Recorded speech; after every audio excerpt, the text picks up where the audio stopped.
grupo de familias que tienen que estar ya organizados por cuadras, por áreas, por zonas, porque son pocas las personas que pueden salir. Ha generado pues todo un caos en la logística de la distribución de los deliveries y en este caso de alimentos concretamente. No. Ahora, pensemos en el Mundial de Fútbol, Qatar. ¿Perú irá o no irá a Qatar? ¿No? ¿Iremos? ¿Qué oportunidades de negocio se presentan? Y lo que es más, eh, estaremos exentos del COVID. ¿Cómo será esa época, no? Es a finales de este año. Es impredecible. Hoy día nadie puede hablar de desarrollo económico ni de oportunidades de negocios internacionales sin priorizar antes la salud, la conectividad, el uso.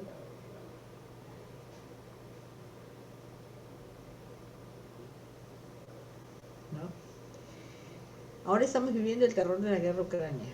Rusia, que pone en tela de juicio a la guerra Ucrania-Rusia, que pone en tela de juicio a la globalización. Frente a la pandemia y la guerra de Ucrania, los países han vuelto a reaccionar nacionalmente a sus efectos, cada uno buscando formas de recomponer la capacidad de acción de sus estados para proteger a sus países. Cuidando de sus fronteras,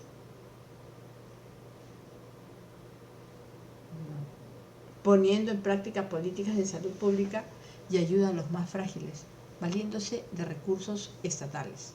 El Estado ha vuelto a asumir responsabilidades que se habían delegado a empresas privadas y al mercado en general. Se imponen formas de reforma fiscal que busca concentrar impuestos a los más ricos. En el curso vamos a trabajar mucho por lo que buscamos es que no esa habilidad para emitir opinión, ustedes llegar a consensos, inclusive discrepar con información que pueden exponer. Inclusive podemos poner un punto de vista de la guerra Rusia-Ucrania donde establece pues que esté a favor de Rusia. Y entonces ustedes dirán, ¿por qué? ¿Por qué? ¿Por qué vamos a leer? ¿Por qué vamos a decir esto que está a favor de Rusia? Bueno, también pondremos lecturas que estén a favor de Ucrania, ¿no? Y entonces en la discusión vamos a sacar en blanco qué es lo que desde lejos podemos apreciar de este conflicto bélico que gane quien gane va a impactar está impactando ya en la economía mundial. En algún momento se les preguntará su opinión y deben de saber expresarla de manera simple. No copien, este es un pedido especial que les hago, no copien, porque si copian, ya.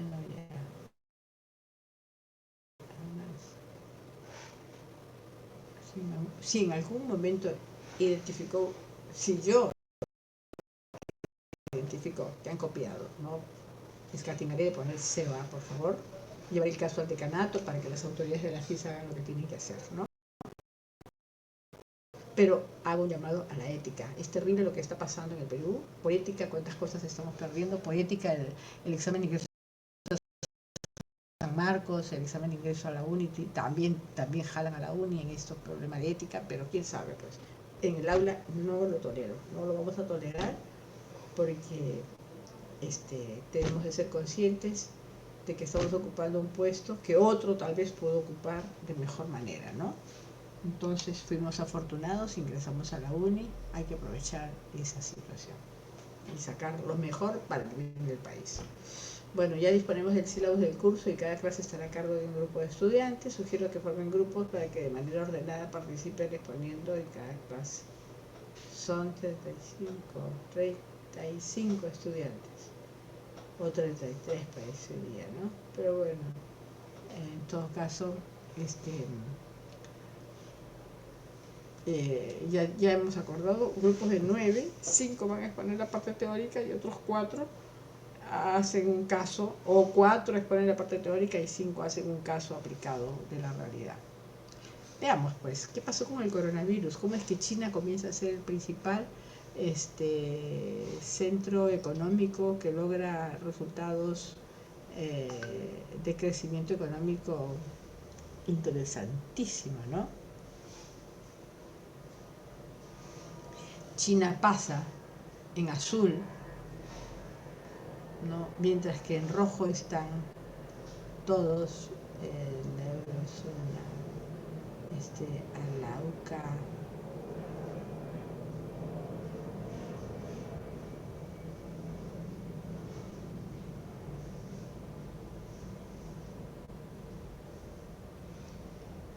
Y fue terrible ver cómo China creció en el primer trimestre del año 2020, 2021, los niveles de crecimiento económico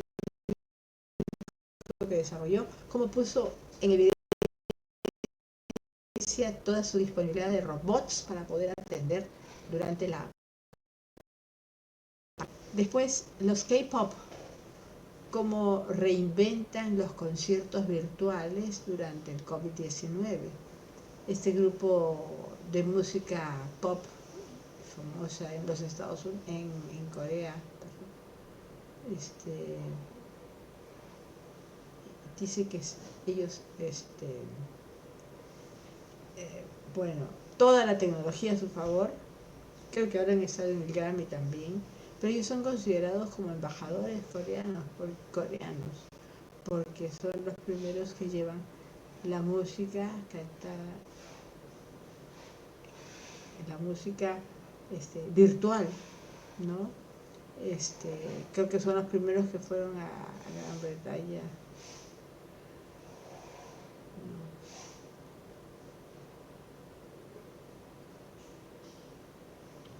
Ok, este es un grupo interesante de seguir porque tiene una actividad económica tan grande que son considerados pues pop stars en Corea, porque han sido los primeros coreanos de música popular que sale fuera de Corea. Ha cantado en Londres, y si no me equivoco ahorita está en los premios Grammy, me parece, ¿no? En fin, interesante. Crecimiento económico. El crecimiento económico es la evolución positiva de los estándares de vida de un territorio, habitualmente países, medidos en términos de la capacidad productiva de su economía y de su renta dentro de un periodo de tiempo completo.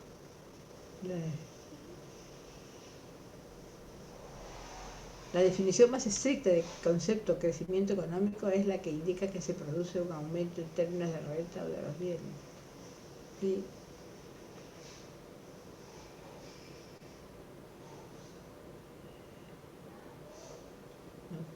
la definición más estricta de crecimiento económico es la que indica que se produce un aumento en términos de renta o de los bienes y servicios que la economía de un territorio produce en un tiempo determinado, generalmente un año. Veamos, voy a compartir esta presentación, que creo que no la he colgado todavía. Sure. Ya. El concepto de renta puede englobar dentro de esta definición otros muchos indicadores económicos de bienestar de un país o región cualquiera, aspectos como nivel de ahorro, inversión de sus ciudadanos, balanza comercial, son algunos que comúnmente se tienen en cuenta a la hora de estudiar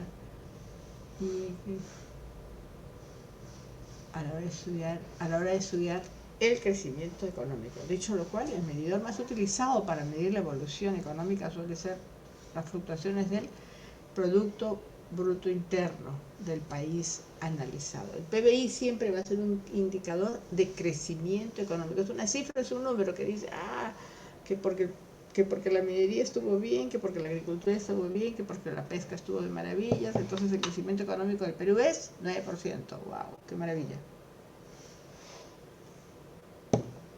Mediante el estudio del crecimiento económico se han observado otros muchos aspectos la vida productiva de una economía, poniendo el foco en su nivel productivo, la calidad de la educación impartida en sus ciudadanos, sus índices de mortalidad y natalidad o la esperanza de vida en la región.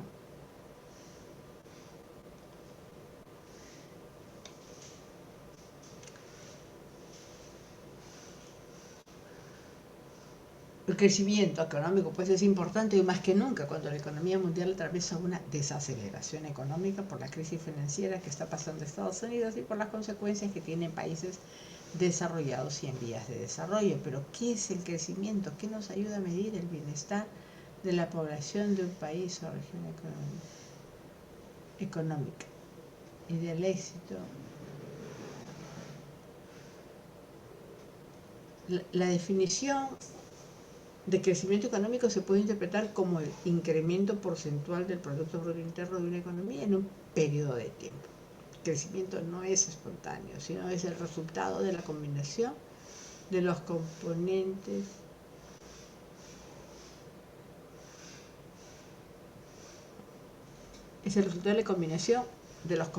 de crecimiento y de la política económica que el gobierno aplica. Esto quiere decir que un nivel de crecimiento elevado mejora el bienestar de la población de un país si es que esa política económica tiende a la redistribución de los resultados del crecimiento, aplicarlo como debe ser para obras de infraestructura, obras de educación, de salud, ¿no? Entonces tenemos este gráfico, llegamos a este gráfico. Ahí. El crecimiento económico. Acá está, el crecimiento económico. El concepto, pues, es aumento de la capacidad de producción del país. ¿Cómo se mide? A través del PBI. Diferencia entre los conceptos de la sociedad y diferencias entre los conceptos de la sociedad y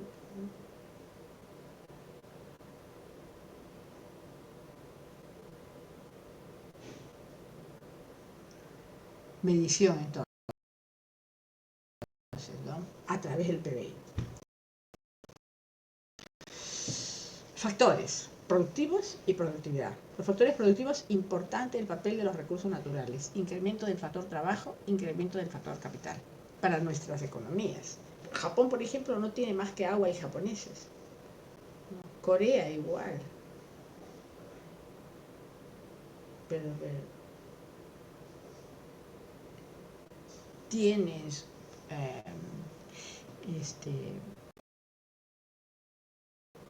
Japón no tiene recursos naturales, solo tiene agua y japoneses, pero tiene toda la tecnología para procesar la materia prima que está en otros países, la nuestra, por ejemplo. La productividad, inversión, mejor maquinaria, capital humano, innovación tecnológica, armonía de los recursos.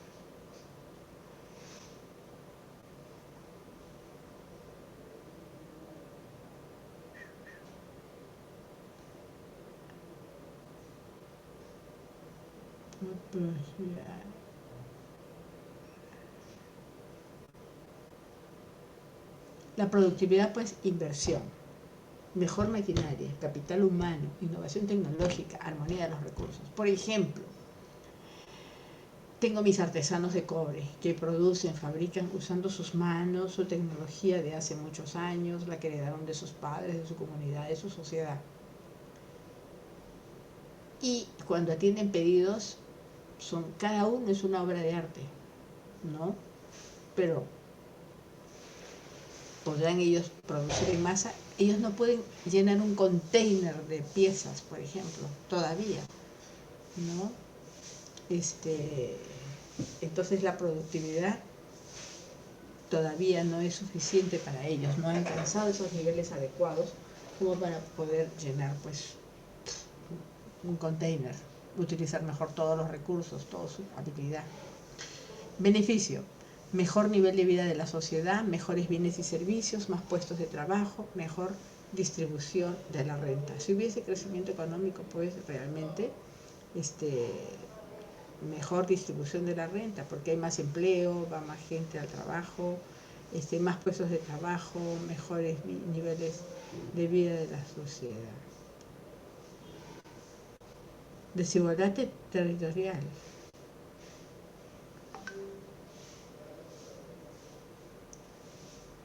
El costo.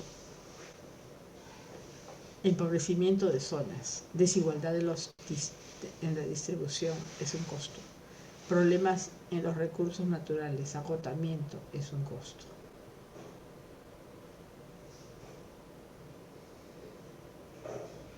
Ok, ese esquema pues no sería la...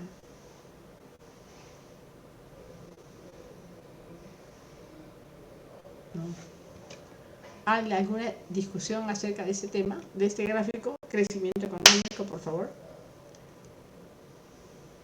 Crecimiento económico. El Perú presenta niveles de PBI extraordinarios en la época del gobierno de Alan García. Crecimiento del 8%, 9%. Sí, dejó en las arcas del gobierno buena cantidad de dinero para inversión. Sí, pero ¿y qué hizo? ¿Cómo aprovechó? El país desaprovechó esos fondos. No hicieron obras de infraestructura, al contrario, se alocaron todos y por eso es que cuánta gente corrupta está en las cárceles, ¿no? Los precios de los metales subieron a tal nivel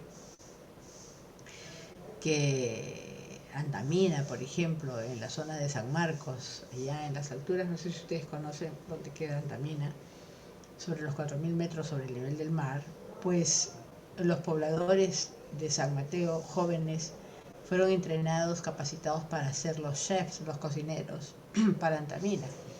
Entonces ellos veían, pues, después de producir papas, cosechar papas y al año lograr una venta de 1.000 soles,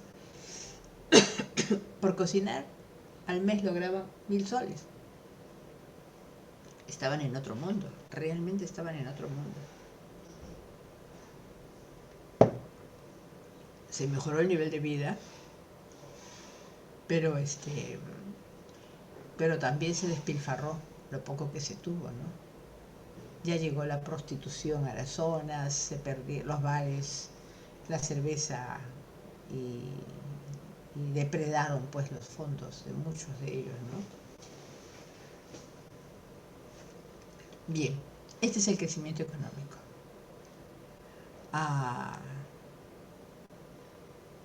Desarrollo económico.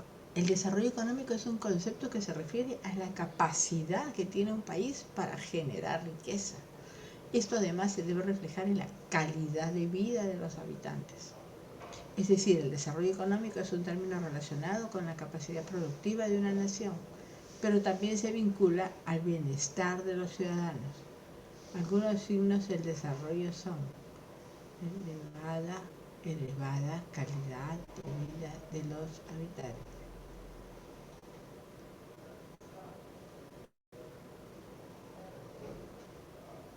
Distribución de la renta relativamente igualitaria. Crecimiento económico sostenible. Características del desarrollo. Algunas de las características principales del desarrollo económico son capacidad productiva cercana a su potencial. El país utiliza sus recursos potenciales, es decir, hay muy poco capital ocioso. Sostenibilidad. El crecimiento económico es sostenible y tiene buenos fundamentos.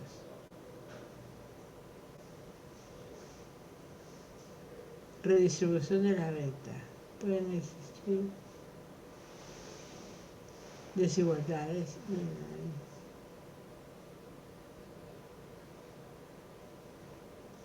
Ya, redistribución de la renta. Pueden existir desigualdades en la distribución del ingreso. Sin embargo, estas no impiden que la mayoría de la población cuente con una calidad de vida elevada. Así, los más desfavorecidos reciben ayuda para mejorar su situación. Conciencia medioambiental. En el desarrollo económico hay conciencia del ser humano, conciencia medioambiental clave. El mantenimiento del nivel de calidad de vida no implica hipotecar, extinguir los recursos monetarios utilizados para la producción. Desarrollo de capital humano. No solo se desarrollan las habilidades profesionales de las personas, sino que se las potencia.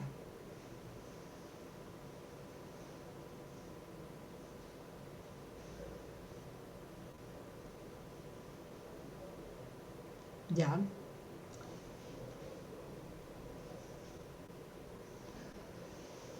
Entonces, el capital humano se potencia. Miren, ustedes están en la universidad y todo ese capital humano, pues, lo elevamos, ¿no? Ojalá sean emprendedores, ojalá terminen con sus empresas, en fin. Existe orden social.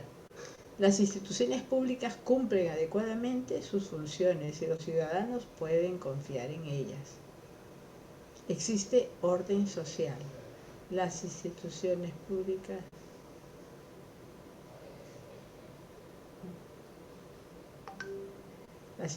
públicas cumplen adecuadamente sus funciones y los ciudadanos pueden confiar en ellas. Existe pues ese orden social. Parece un sueño, ¿no? Factores determinantes del desarrollo económico.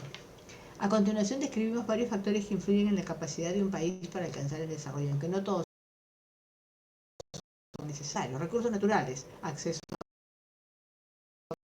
Existen pocas probabilidades de que las autoridades no ocupen el periodo de su mandato.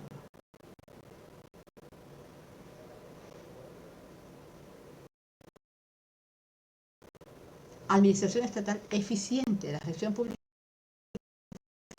logra cumplir con sus objetivos. No hay corrupción, pues. El control de la corrupción, prevención y castigo de actos como los sobornos a funcionarios públicos.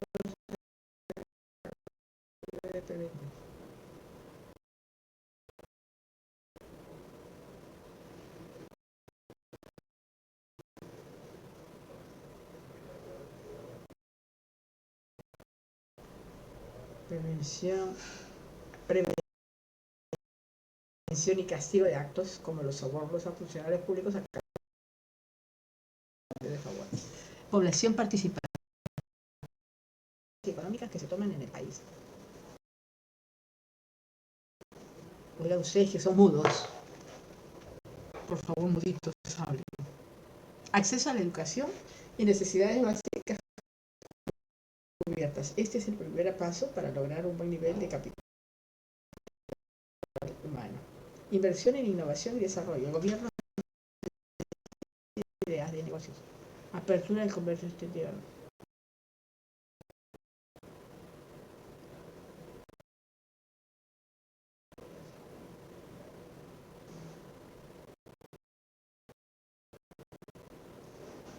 Inversión en innovación y desarrollo. El gobierno destina recursos a apoyar, por ejemplo,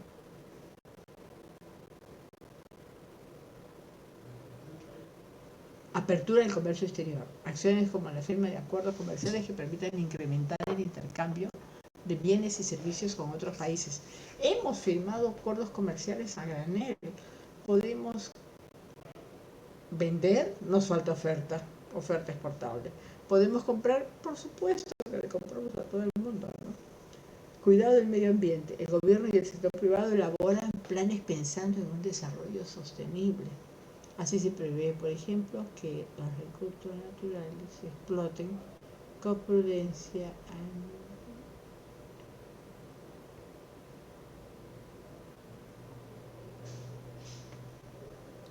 Cuidado del medio ambiente. Bueno, el gobierno y el sector privado elaboran planes pensando en un desarrollo económico, un desarrollo sostenible. Así se prevé, por ejemplo, que los recursos naturales se exploten con prudencia, evitando su extinción. Seguridad jurídica.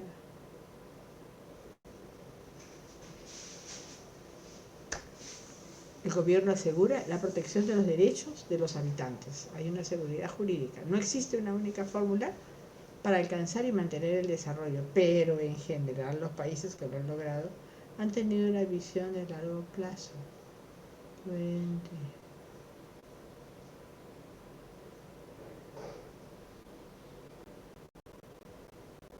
Hay invertido.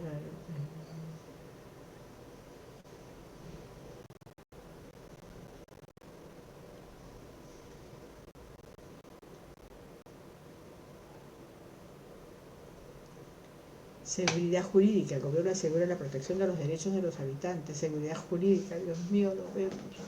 Lo que acaba de pasar en Chiclayo es atroz, ¿verdad? ¿Qué seguridad jurídica hay para que ese caso sirva de escarmiento? Un juicio de escarmiento que nunca más se repite. No hay. No existe una única fórmula para alcanzar y mantener el desarrollo, pero en general los países que lo han logrado han tenido una visión de largo plazo, por ende,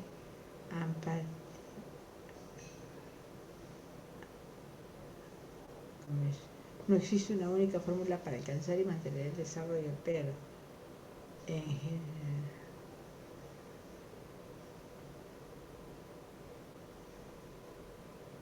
no existe una única fórmula para lograr mantener el desarrollo, pero en general los países que lo han logrado han tenido una visión de largo plazo. Por ende, han invertido principalmente en sus habitantes para luego potenciar su crecimiento económico y social. Esa inversión pensando en el largo plazo, esas actividades pensando en el largo plazo son claves, ¿no? Ustedes, por ejemplo, ahora están jovencitos, se están preparando, pero ¿qué va a ser de ustedes de aquí a 10 años, a 20 años, a 30 años, a 40 años? ¿No? ¿Qué inversiones van a hacer para llegar a la edad de 60, 70 años, a jubilarse y mirar atrás y decir, tengo todo esto, ¿qué me va a respaldar? Tienen que lograr, ¿qué nos va a respaldar? Pues, bueno.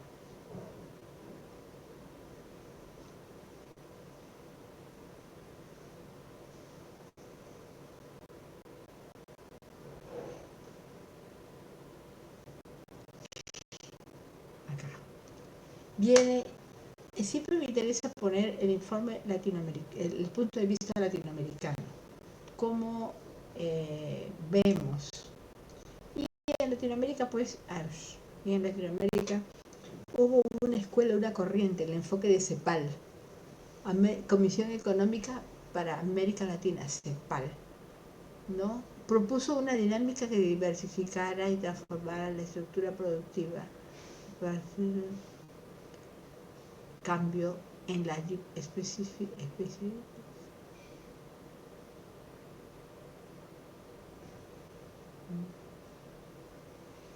Entonces, la concepción histórico-estructuralista, la CEPAL organizó y orientó políticas y acciones al desarrollo de América Latina a través de un método de producción de conocimiento muy atento al comportamiento de los agentes sociales.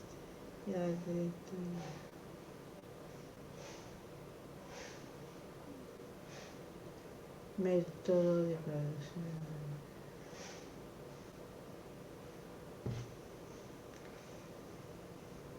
El concepto clave de la CEPAL es que las estructuras subdesarrolladas de la periferia latinoamericana, la periferia, condicionaban más que determinar comportamientos específicos de la trayectoria de crecimiento y el desarrollo. Su lógica estaba en pensar en el centro y la periferia, ¿no? Estos fueron los primeros pensamientos creados por la CEPAL y en sus investigaciones sobre la estructura económica de la CEPAL.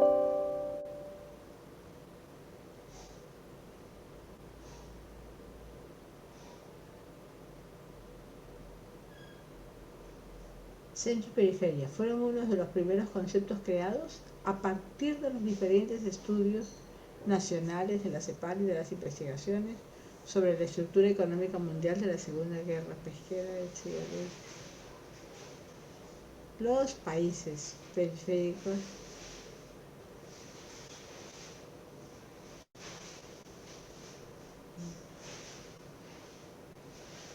periféricos tienen estructuras económicas especializadas y estructuras tecnológicas heterogéneas. Los países centrales tienen estructuras económicas.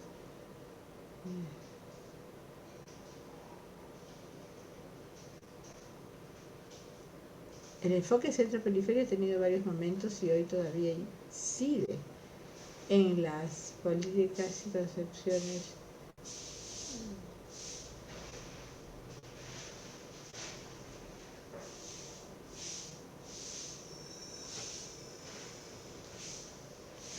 En los centros, los métodos indirectos de producción que el progreso técnico genera se difunden en un lapso relativamente breve a la totalidad del aparato productivo.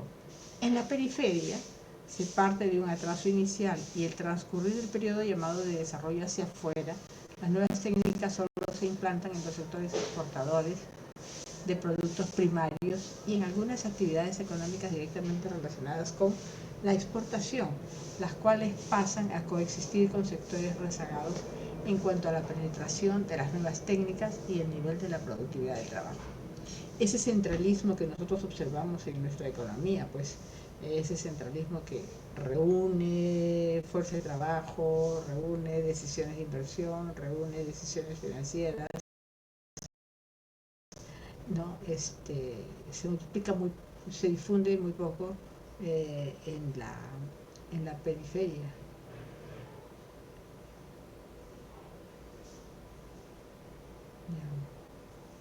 Como consecuencia, el sistema se construye de manera simultánea en la medida que la lógica de cada región en el capitalismo tuvo una forma de observar y organizar el problema técnico sobre el resto de la actividad productiva. Además, esta forma estuvo sostenida por una división internacional del trabajo bajo la teoría de las ventajas comparativas y en algunos casos con las leyes del mercado en las condiciones centrípetas del desarrollo capitalista.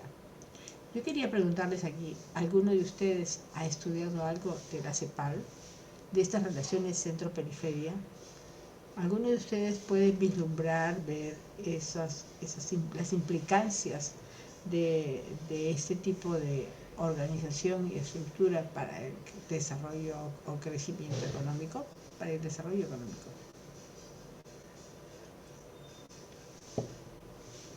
¿Nadie? ¿Nadie ha estudiado nada? ¿Nadie?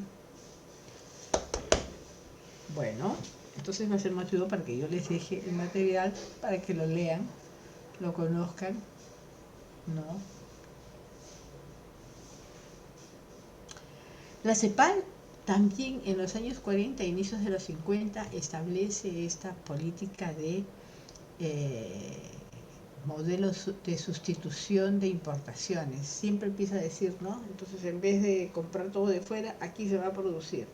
Y realmente se hacen cosas interesantes. En el Perú, por ejemplo, yo viví la industria farmacéutica, ¿no? Aquí habían grandes laboratorios, Wyeth, Pfizer, que se estableció en los años 50, 60, 70, hasta que vino el gobierno militar y el gobierno militar estableció la comunidad industrial, ¿no? Para que todos sean felices, pero esa comunidad industrial pues trajo más fuerzas sindicales y al final destruyeron las empresas y por ejemplo laboratorios Wyeth, Pfizer, laboratorios farmacéuticos, mi padre trabajaba ahí, era el director de producción, era químico farmacéutico, su nombre aparecía en las cajitas y inclusive fue a instalar el área de antibióticos en Pfizer de Chile. Él iba a Estados Unidos a las filiales, a las centrales, perdón, de Pfizer y Wyeth. En un momento trabajaba para Wyeth, después para Pfizer, después para Wyeth y Pfizer. Entre los dos se lo jalaban, ¿no? Así que hasta que vino pues este gobierno militar y empezó a debilitar la acción de estos laboratorios, pero hasta el año 74, que me acuerdo, producían ellos anticonceptivos. Aquí en Perú se producían antibióticos, ¿no? Que después pues ya vino el gobierno de Alan García y la devaluación y la inflación trajo tantos problemas que fueron cerrando estos laboratorios y hoy día ni uno queda en el Perú. En Chile sobreviven, pero en Perú no quedaron, no. Fue que difícil. Pero entonces había todo un personal capacitado, calificado, que gozó de muy buena situación. Pero los jóvenes siguientes, después de químicos farmacéuticos, ya no había laboratorios, más que laboratorios chiquitos, ¿no? Pero ya no esos grandes de tanto renombre. La CEPAL enfatizó 4 aspectos por los años 40-50. inspirado en las orientaciones intervencionistas del Estado de tipo keynesiano, apuntaba a incrementar el ingreso per cápita de los niveles de desarrollo.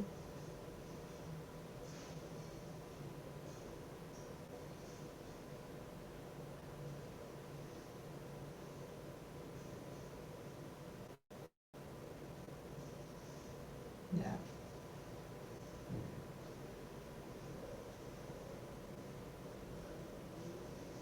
Dice, la CEPAL, para fortalecer ese modelo sustituto de sustitución de importaciones, enfatizaba 4 aspectos: aumentar la productividad con la promoción industrial y el fomento tecnológico, aumentar el ahorro y la capacidad para importar, intervenir en el comercio y las ventajas comparativas por las asimetrías entre centro y periferia, y también se necesita atenuar la vulnerabilidad externa y la perspectiva estratégica de la periferia, dando al Estado el papel protagónico para definir, ejecutar esta visión estratégica. Teniendo en cuenta que el avance del modelo era la industrialización como parte central de la diversificación productiva, las líneas principales de esta fase del modelo estaban explicadas a partir de 6 puntos claves. ¿Cuáles eran? Cuando la economía mundial logra ciertos niveles de maduración y o ingreso, la industrialización es la forma necesaria y espontánea del desarrollo periférico que se impulsó en un rezago estructural. La sustitución de importaciones es la forma obligada de la industrialización periférica, cambiando la composición de las importaciones. Se consideró que había una fase inicial de sustitución relativamente fácil, la cual buscaba sustituir mercados de consumo ya existentes para pasar a una etapa de producción de bienes intermedios y de capital, lo cual exige una mayor diversificación de la producción. Así es como acá empieza a establecerse la empresa Modasa, por ejemplo, ¿no? Hasta Chrysler fabricaban autos acá en Perú. La tendencia al desequilibrio externo inherente a la industrialización sustitutiva, tanto en la fase inicial y con mayor énfasis en la segunda, en la medida que la nueva composición de las importaciones presiona sobre la balanza de pagos, afectando la capacidad de importar. 4. La industrialización tiende a producir desempleo de la fuerza de trabajo. 5. La industrialización genera desequilibrios intersectoriales en la producción. Hay unos sectores más fuertes que otros, ¿no? 6. Las condiciones de la agricultura inciden en las últimas 2 tendencias, como que la gente que está en el campo viene a la ciudad buscando mejores oportunidades de empleo y algunos empiezan a ser entrenados, pero abandonan el campo y vienen otro tipo de problemas. En América Latina, la relación con los países centrales operó de acuerdo a las funciones que tenía en el mercado internacional en términos de producción de bienes primarios frente a los bienes industriales producidos por el centro. Nosotros, pues, como exportadores de materias primas, de metales, minerales concentrados, de pescado, harina de pescado, ¿no? Teníamos la suerte de estar, pues, disponiendo de divisas que permitían importar otras cosas, ¿no? Las características de los términos de intercambio son: un alza en relación con los bienes primarios conlleva un traslado del progreso técnico del centro a la periferia, y por esta vía un aumento de ingreso real por habitante. Si es constante o igual la relación de intercambio, implica que tanto centro como periferia conservan los frutos de su propio progreso tecnológico. Un deterioro conlleva una pérdida de los frutos del progreso técnico de la periferia hacia el centro. Otro de los temas de preocupación de la CEPAL fue la inflación estructural.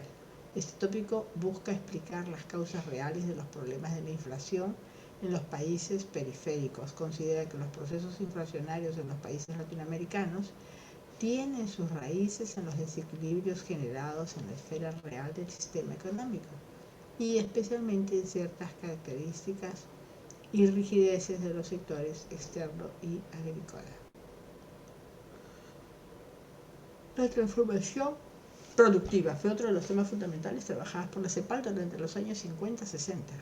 En el marco de ese tema se ventilaron políticas de reforma orientada al desarrollo y también se discutió sobre la dependencia. Los años 70 plantearon un nuevo estilo de crecimiento. Durante los 80 los debates se centraron en torno a la crisis de la deuda externa y en la década de los 90 la CEPAL realizó una nueva propuesta, la transformación productiva con equidad. En la medida en que el crecimiento económico no ha conducido necesaria y automáticamente a la equidad y considera que la equidad no puede alcanzarse en ausencia de un crecimiento sólido y sostenido.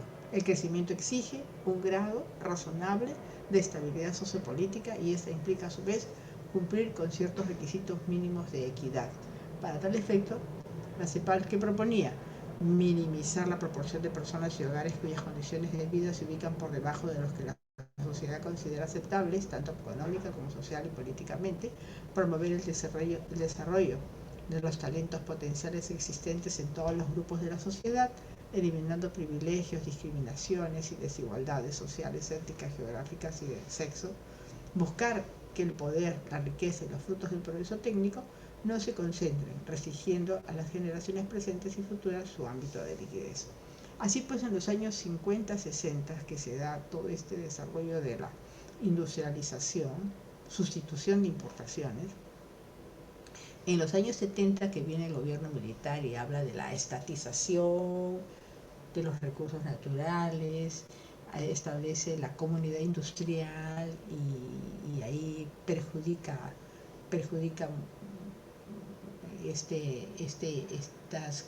esta fortaleza que iba teniendo la industria. Viene en los años 80, el país está endeudado, crece la deuda externa, aquí en Perú viene el gobierno de Alan García en los años 85 y dice, no pago deuda externa, no pago deuda externa. Y cuando dice no pago deuda externa, toda la banca internacional nos cierra las puertas. Ustedes no se imaginan lo que fue eso, ¿no? Entonces, surgieron por supuesto otras modalidades de financiamiento. Yo trabajaba en Centromil Perú, por ejemplo, y entonces se hicieron los financiamientos de pre-embarque. ¿Qué significaba eso? Que si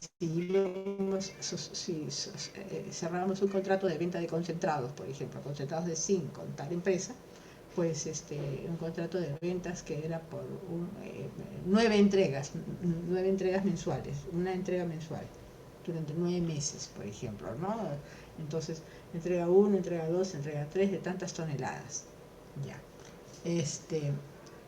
Se hacían acuerdos para lograr un financiamiento de preembarque.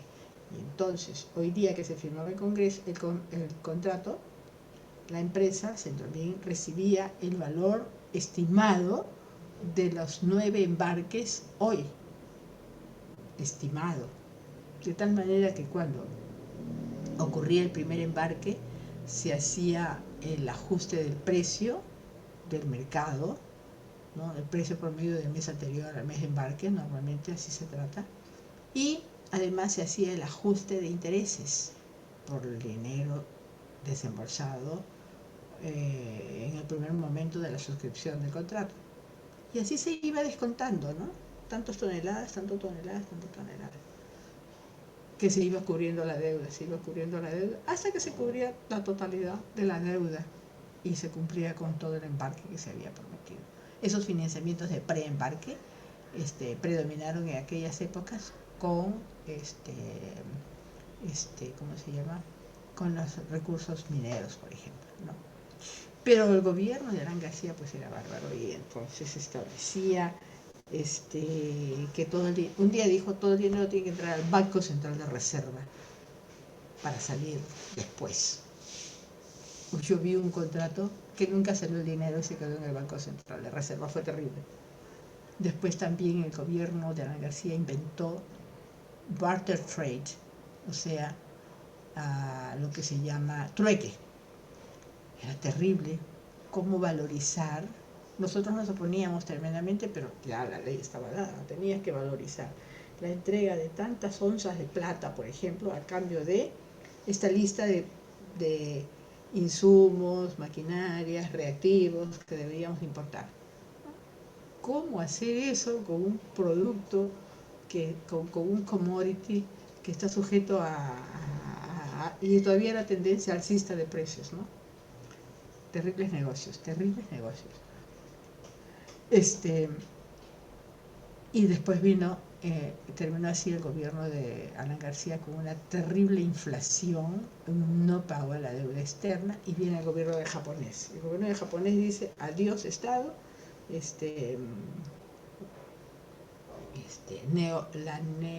el neoliberalismo ingresa a la economía peruana. Y la Ley General de Industrias, por ejemplo, establecía una cláusula que era el rollback. ¿Qué significaba eso? Vamos a venderle cobre a Indeco. Indeco es una planta que fabrica alambres y cables de cobre, por ejemplo, ¿no? Entonces, el precio del cobre era, por decir, $1.500 la tonelada, puesto en Londres. Pero hombre, el cobre estaba aquí en el almacén del Callao y la planta de Indeco en la avenida Universitaria. Bueno, pues entonces la ley establecía el rollback, o sea, descontar del precio de Londres, $1.900 la tonelada, descontar todos los gastos que significaba llevar el material hasta Londres, gastos bancarios, transporte, flete, etcétera, y traerlos, ¿no? Porque el material estaba acá. Pero viene el gobierno del japonés y dice, se elimina esa ley, se elimina ese beneficio para la industria peruana y la industria peruana compra en las mismas condiciones que compra China, el cliente de Alemania, el cliente de Estados Unidos. Si el precio de Londres es $1.900 la tonelada, pues que el cliente peruano pague $1.900 la tonelada, igual que todo otro cliente. Chillaron, protestaron, hicieron, pero no, la ley se cumplió y fue terrible, terrible, terrible, porque muchas empresas quebraron. Desapareció Vera, desaparecieron algunas, ¿no? Así que en vez de hacernos bien, nos hacíamos harakiri. Bueno, terminó el gobierno japonés privatizando lo estatizado. Y mi experiencia real y concreta, Dow Run compró La Oroya, la refinería de La Oroya. La refinería de La Oroya, el éxito de esa refinería era la mezcla de los concentrados de las 7 minas, de sus 7 minas, ¿no? Procesado en la fundición refinería. Sus 7 minas, Andaichagua, ¿cómo se llamaban? Casapalca, Morococha, Yauricocha, Cerro de Pasco. Todas esas minas fueron vendidas una por una a diferentes postores. Y por cierto, estos diferentes postores vendían todos esos concentrados a China, que era un dragón de concentrados, ¿no? Entonces, ¿y la refinería de La Oroya? ¿Quién le vendía sus concentrados que necesitaba? Nadie. Tenía que salir a buscar concentrados a otras partes, pero no tuvo éxito, porque no todos los concentrados son iguales, ¿no? Los contenidos son diferentes. Y hoy día ya no existe más La Oroya. Ya no existe más La Oroya. Se acabó. O sea que ni estatizada ni privatizada, que me lo cuenten a mí. Pero así fue todas estas políticas económicas de desarrollo y de crecimiento que hemos visto. Les voy a pasar este material, ya vamos dejando la hora, las principales teorías del desarrollo económico, que es el material que teníamos que ver hoy día y que es parte, pues, de nuestros avances. ¿Ok? ¿Alguna pregunta si tuviesen? Hola. ¿Alguna pregunta si tuviesen? Profesora, disculpe, una consulta. ¿Los PPTs de la clase los subirá al univirtual? Lo voy a subir en un momentito, ¿ya? Y otro tema adicional. Entonces, ¿usted cree que bajo esa perspectiva, como Estado, no digo dar como que libertad completa, pero se debería como que proteger a la industria local para que pueda ser más competitiva? No a nivel, tal vez, o sea, no competir con China, pero competir tal vez a nivel local. Yo sí creo que el desarrollo tecnológico es importante. si no nos hemos educado, ¿no? Y por eso está la educación y por eso está el rol tremendo de la Universidad Nacional de Ingeniería formando capacidades para esta innovación y desarrollo tecnológico que el país necesita. Entonces, veo tremendos esfuerzos. Fabricamos, pues se producen robots, los chicos del CETIC hacen cosas lindas. Aprender a trabajar de una manera multidisciplinaria dentro de la universidad es un reto que ellos siempre tienen. Ustedes están invitados, pueden ir, vean las páginas, el Facebook de Laboratorio Smart Machines, que siempre convoca estudiantes de todas las especialidades. Y y yo sí creo que hay oportunidades que no deben dejarse pasar. Ahora, por ejemplo, se habla de startups. Entonces se trata de decir, oye, yo sé hacer esto. Y entonces, ¿qué empresa necesita comprar lo que yo sé hacer? ¿No? Entonces, por ejemplo, ahorita hay un concurso Haiku 2022 de China que está convocando startups en una materia de trabajos, ¿no?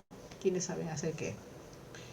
Y entonces a los seleccionados, a estas empresas startups chiquitas, se las va, a los que seleccionen, se las lleva a China. Se las lleva a China y allá los va a poner, allá van a desarrollar su emprendimiento y allá está el cliente que va a usar lo que ellos están produciendo. Así es, ¿no? Entonces como que el mundo cambia, las figuras cambian ahora, ¿ok? Pero claro, estamos con la guerra Rusia-Ucrania, la globalización ya está, hasta qué punto va a cambiar, no lo sabemos, pero como dicen, ya no se va a ver el traslado de productos de un lado a otro, sino más bien otra vez encerrarse en sus territorios y ahí desarrollar. Y si ese encerrarse en sus territorios significa trabajar con sus propios recursos humanos o traer recursos humanos de otra parte capacitados para seguir avanzando, pues yo veo que eso va a ocurrir, ¿no? Es interesante la época que estamos estudiando. ¿Ok? Bueno, si no hay más preguntas, las vamos dejando acá. ¿Ok? Ha sido un gusto verlos. Bye bye. Hola, Hasta luego, chao. profesora. Hasta luego, Gracias. profesora. Gracias, Gabriel. Gracias, señorita. Sí. Hasta luego, Qué ingeniero. poco que ha quedado en la sala. Chao, chao, chao, chao.